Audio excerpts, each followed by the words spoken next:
Buenas tardes, a continuación vamos a realizar un análisis sobre el proyecto de la materia Diseño Experimental Aplicado, desarrollado por Ramón Cherres Abad y mi persona Belén González. El proyecto en cuestión se basa en la medición del pH de inyectables de amicacina que han sido almacenadas a diferentes temperaturas. Estas son de 15, 25 y 35 grados Celsius. Las medidas de pH fueron tomadas mediante un potenciómetro durante 5 días. El factor es una variable principal bajo estudio, que en este caso va a ser la temperatura, como lo mencioné anteriormente, y los bloques van a ser grupos experimentales homogéneos que permiten controlar la variabilidad no atribuida al factor. En este caso van a ser los 5 días. Por último, también tenemos la respuesta, que es la variable que se mide para cada combinación de niveles del factor y bloques. A continuación podemos observar los resultados que obtuvimos al realizar la medición del pH eh, del inyectable durante los 5 días. Y se puede observar que los valores obtenidos son bastante similares.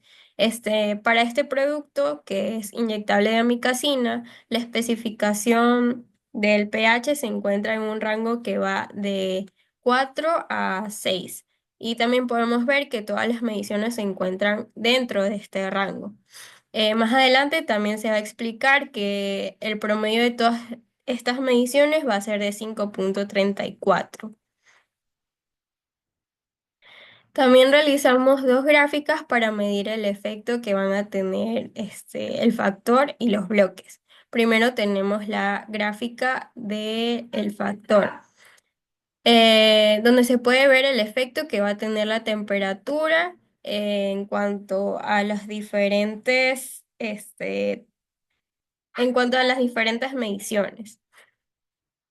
En esta gráfica observamos que los datos obtenidos son muy cercanos o similares en las temperaturas de 15 y 25 grados Celsius. Por otra parte, en la temperatura de 35 grados Celsius vamos a observar que estos valores van a estar un poco más dispersos.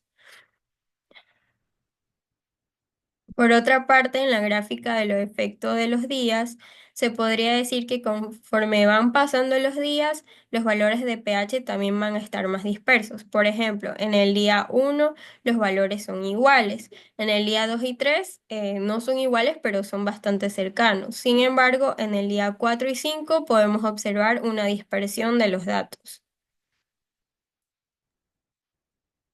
Bueno, mediante, viniendo al tema de los cálculos, para obtener los mismos se realizó un análisis estadístico en diseño de bloques.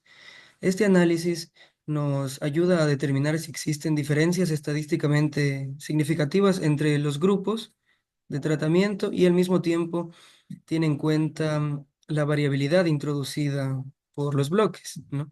Como podemos observar aquí se obtuvo el promedio de los bloques, las sumas de cuadrados del el factor, bloques, etcétera, ¿no? Para de esta manera llegar a construir nuestra tabla de ANOVA, en la cual podemos observar, además de nuestro valor F calculado, al cual ya vamos a volver, podemos ver en el cuadrado medio de las variables, donde se ve la, la cantidad de variación que tiene cada una de estas variables, siendo específicamente el error, la variable que menos variación produce, y los bloques siendo la variable que mayor variación produce en las medidas tomadas, ¿no?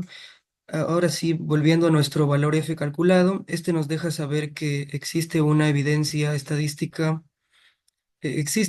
perdón, una evidencia estadística de la influencia de la temperatura sobre las medidas de respuesta. Específicamente, tenemos un valor F calculado de 5,35 que con una significancia del 95%, es decir, con un alfa del 0,05, el valor F de la tabla es de 4,45, por lo que nuestro valor F calculado es mayor, haciéndonos saber que se rechaza la hipótesis nula o se acepta la alternativa misma que nos dice que existe, valga la redundancia de nuevo, una influencia de la temperatura sobre las temperaturas de almacenamiento de los inyectables a la variable de respuesta, ¿no? Que es el pH.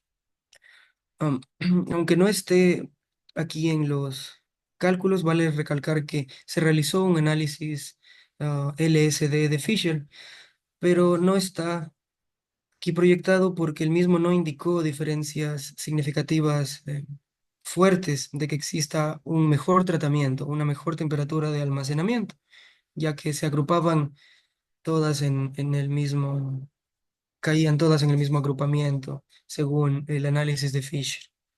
¿Sí? La, en la siguiente diapositiva podemos ver específicamente el, el valor F calculado, ¿no? En en diferentes probabilidades, ¿no? Aunque tomamos en cuenta el alfa de 0,05 como el de mayor interés para nuestro experimento, ¿sí? La siguiente diapositiva, por favor.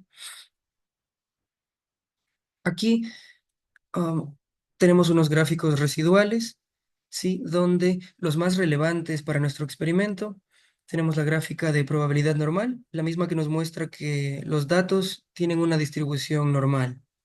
Sí, y por otro lado tenemos nuestra gráfica de residuo versus el orden de observación, la misma que nos muestra que no existe una tendencia fija. Por lo tanto, los datos son independientes, ¿sí? Y para concluir, en la siguiente diapositiva, podemos decir que con el alfa que nosotros realizamos nuestros cálculos, se rechazaba la hipótesis nula, es decir, que existe evidencia estadística de que la temperatura tiene influencia en las medidas. Los datos se mostraron en una distribución normal, los datos se mostraron independientes y que no existe evidencia estadística fuerte de que de cuál es el mejor tratamiento, ¿no? de temperatura. Sí. Ahora sí, avanzando a las recomendaciones. Ujú. En cuanto a recomendaciones, tenemos que se podrían evaluar otros factores que pueden ser importantes, como la humedad, el tiempo y también la composición del inyectable. Esto para considerar realizar un diseño factorial completo para evaluar interacciones entre los factores. También se podría aumentar el número de réplicas para proporcionar un mayor poder estadístico. Y por último, también tenemos que se podría extender el rango de temperaturas de almacenamiento para evaluar si existe un efecto más amplio o si el patrón observado es consistente en otros intervalos.